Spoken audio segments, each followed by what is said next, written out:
किसान भाइयों, अगर आप जुलाई के महीने में फूल गोभी की खेती करना चाहते हैं तो ये वीडियो आपके लिए, क्योंकि इस वीडियो को वैज्ञानिक द्वारा रिसर्च की गई जानकारी के आधार पर बनाई गई है। इस वीडियो को अगर आप पूरा देख लेते हैं तो फूल गोभी में आप 2 गुना अधिक उत्पादन ले पाएंगे, जो अगर आप पहले खेती कर रहे थे बिना जाने समझे, अगर इस जानकारी को समझ लेते हैं वीडियो को पूरा देखकर, तो आप ज्यादा मात्रा में उत्पादन ले पाएंगे। तो चलिए हम बिना देरी के वीडियो को शुरू करते हैं। वीडियो शुरू करने से पहले आप लोगों से रिक्वेस्ट है, इस चैनल पर पहली बार आए हैं चैनल को सब्सक्राइब कर लीजिए, क्योंकि यहाँ पर खेती से जुड़ी नई नई जानकारी हमेशा आपको समय समय पर मिलती रहती है। किसान भाई, फूल गोभी की खेती तो सभी किसान भाई करते हैं, लेकिन कुछ ही किसान भाई है जो ज्यादा मात्रा में उत्पादन लेते हैं। तो आप उनमें से एक किसान भाई होंगे जो ज्यादा उत्पादन लेंगे। बस जो स्ट्रैटेजी आपको बताने जा रहे हैं, जो एनालिसिस आपको बताने जा रहे हैं, उसके बारीकी से पूरा अंत तक समझे। किसान भाई, फूल गोभी में कम उत्पादन लेने की सबसे पहली गलती जो हमारे किसान भाई करते हैं वो होता है फूल गोभी की जो वैरायटी होती है उनके चुनाव में मिस्टेक कर जाना। अगर फूल गोभी की आप सही वैरायटी का चुनाव कर लेते हैं, वैरायटी तो काफी प्रकार का होता है, लेकिन जिस समय पे आप लगा रहे हैं उस समय के लिए कौन सी वैरायटी उपयुक्त है, वो वैरायटी कितने दिन में तैयार होगी, क्या उसका मार्केट डिमांड रहने वाला है, ये तमाम जानकारी को पहले समझे तब कोई वैरायटी को डिसीजन ले किसान भाइयों कि हमें इस वैरायटी की खेती करनी है। अगर वैरायटी चुनाव में यानी उन्नत किस्में के चुनाव में आप गलती कर देते हैं तो आप कितना भी खर्च करेंगे, कितना भी खाद उर्वरक स्प्रे कुछ भी डालेंगे, आपको उत्पादन बढ़िया नहीं मिलेगी किसान भाइयों। तो इसी बात के लिए हमने 5 ऐसी उन्नत किस्में आपको बताने जा रहे हैं जो हाई डिमांडेबल है और अच्छी वैरायटी है।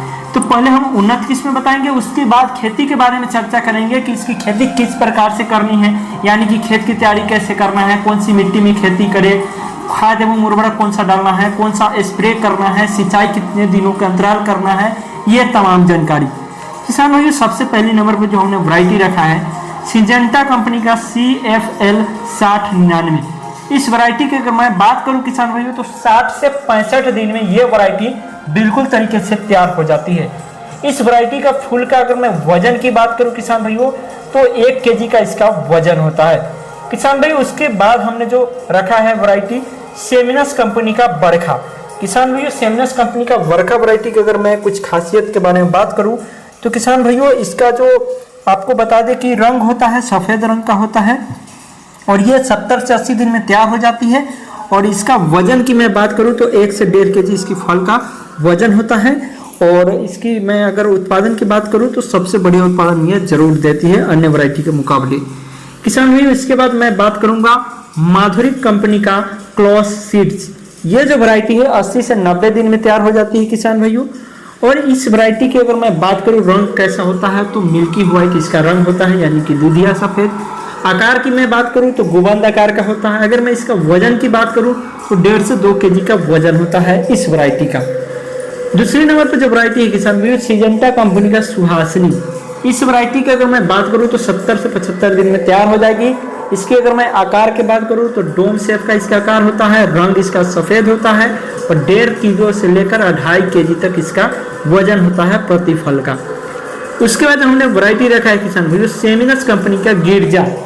यह जो वैरायटी है किसान भाइयों 60 से 70 दिन में तैयार हो जाती है। रंग की बात करूं तो दूधिया सफेद रंग है, 1 से 1.5 kg वजन होता है इसकी। उसके बाद जो वैरायटी रखा है सेमिनस कंपनी का फोर्टालेजा सीड्स। इसका रंग सफेद होता है, आकार डोम शेप का होता है, 1 से 2 kg का वजन होता है इसका। किसान भाइयों, अगर उसके बाद मैं आखिरी वैरायटी की बात करूं तो सिंजेंटा कंपनी का लक्की सीड्स। ये 75 से 80 दिन में तैयार हो जाता है। इसका रंग क्रीमी सफेद होता है, जिसके कारण मंडियों में इसका हाई डिमांड होती है। आकार गुबंद आकार का होता है, 1.5 से 2.5 kg का वजन होता है इसका प्रति फल। किसान भाइयों, अब हम ये तो वैरायटी के बारे में जाने हैं कि इसकी खेती कर रहे हैं तो आपको कौन कौन सी वैरायटी की खेती करना चाहिए, कौन सी वैरायटी ज़्यादा उत्पादन आपको देगी किसान भाइयों। अब हम बात करेंगे किसान भाइयों कि फूल गोभी की खेती को किस प्रकार से करना है, खेती की करने की क्या प्रक्रिया है। अब इसके बारे में हम जानकारी को समझेंगे। तो किसान भाइयों, वैरायटी की जानकारी मिल चुकी है, अब हम खेती की जानकारी को समझते हैं। तो फूल गोभी की खेती करने के लिए अगर मैं सबसे पहले मिट्टी की बात करूं किसान भाइयों कि कौन सी मिट्टी में इसकी खेती कर सकते हैं, तो फूल गोभी की खेती के लिए किसी मिट्टी में आप कर सकते हैं। अच्छी जल निकासी वाली भूमि होना चाहिए ताकि जल भराव की समस्या न हो। उस मिट्टी का अगर मैं पीएच मान की बात करूं तो 5.5 से लेकर 6.8 के बीच पीएच मान होना चाहिए अगर फूल गोभी की खेती कर रहे हैं और बढ़िया उत्पादन लेना चाहते हैं तो। किसान भाइयों, इसके बाद हम बात करेंगे फूल गोभी की खेती आप कर रहे हैं तो फूल गोभी की खेती के लिए सबसे प्रमुख बातों को जो ध्यान रखना है, इसकी खेत की तैयारी। अगर आप सही से खेत की तैयारी करते हैं तब ही इसके पौधे का शुरुआती विकास है वो अच्छे से होगी, और जो पौधे की विकास बेहतरीन ढंग से होगी और जल्द होगी तो आपका फूल गोभी जल्द तैयार होकर मंडियों में सही रेट जिस समय पे मिल रही होती है उस समय पे जाएगी। तो इसके लिए सबसे पहले आपको क्या करना है, खेत की गहरी जुताई करना है। 1 से 2 कल्टीवेटर से या हैरो से गहरी जुताई करवा देनी है। उसके बाद आपको क्या करना है, जैसे आप गहरी जुताई कराते हैं उसके बाद तो आपको पुरानी फसल के जो भी अवशेष पदार्थ है पूरी तरह से नष्ट हो जाएंगे। इसके बाद खेत को कुछ समय के लिए खुला छोड़ देना है, उसमें धूप लगने देना है जिससे खेत की मिट्टी अच्छी तरह से धूप लग जाए। इसके बाद खेत में प्रति हेक्टेयर के हिसाब से 20 से 25 गाड़ी जितना पुरानी हो सके किसान भाइयों सड़ी हुई गोबर की खाद होना चाहिए। आप सड़ी हुई गोबर की खाद पूरे खेत में डाल दें, या वर्मी कंपोस्ट खाद का आप इस्तेमाल करना चाहते हैं तो वर्मी कंपोस्ट का भी इस्तेमाल कर सकते हैं। इससे खेत की मिट्टी में गोबर की खाद को आपको क्या करना है, अच्छी तरह से मिलाने के लिए रोटेवेटर के माध्यम से जुताई करवाना है, जिससे गोबर की खाद और मिट्टी दोनों आपस में एक दूसरे को आसानी से मिल जाएगी।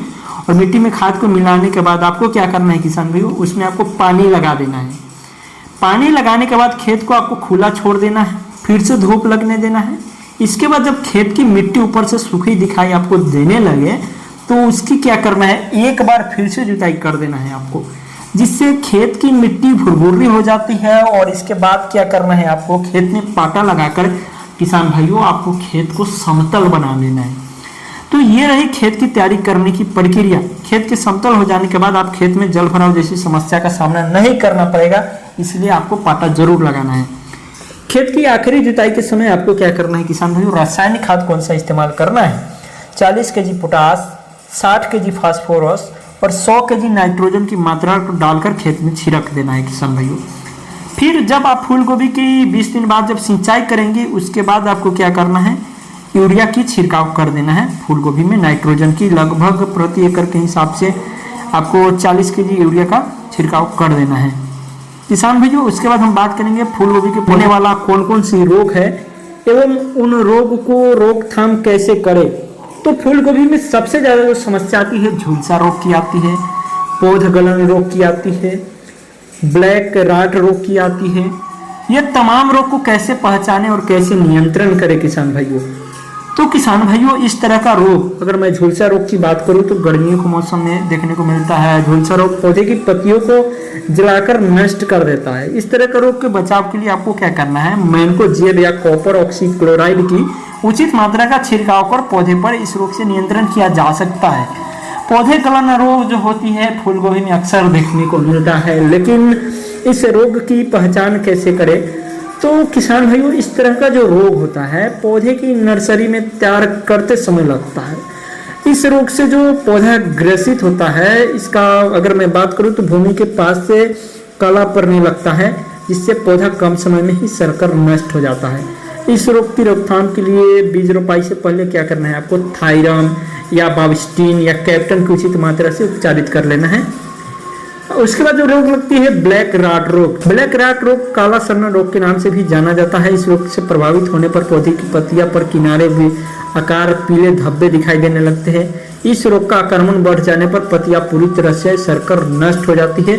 कॉपर ऑक्सीक्लोराइड की उचित मात्रा छिड़काव पर इस रोग से आप बचाव कर सकते हैं। इसके अतिरिक्त भी फूल गोभी के पौधे में कई तरह के रोग देखने को मिलता है। मृत्यु रोमित, फफूंद, पत्ती धब्बा रोग, सुंडी रोग, भूरी गलन रोग, फूलों पर चमकीला कीट रोग इत्यादि कई प्रकार की रोग लगती रहती है। किसान भाइयों फूल गोभी की खेती कर रहे हैं तो फूल गोभी की खेती में कितनी बार सिंचाई आपको करनी है किसान भाइयों, ये जानना जरूरी होती है। तो फूल गोभी के पौधे को अच्छे से विकास करने के लिए नमी की आवश्यकता होती है, इसलिए इन्हें अधिक सिंचाई की जरूरत होती है।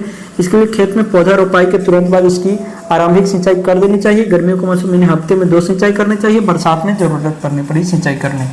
किसान भाइयों हमने फूल गोभी की खेती की तमाम जानकारी देने की कोशिश की। हम आपसे मिलते हैं अगली वीडियो में किसी और नई जानकारी के साथ। तब तक के लिए वंदे मातरम, जय जवान जय किसान।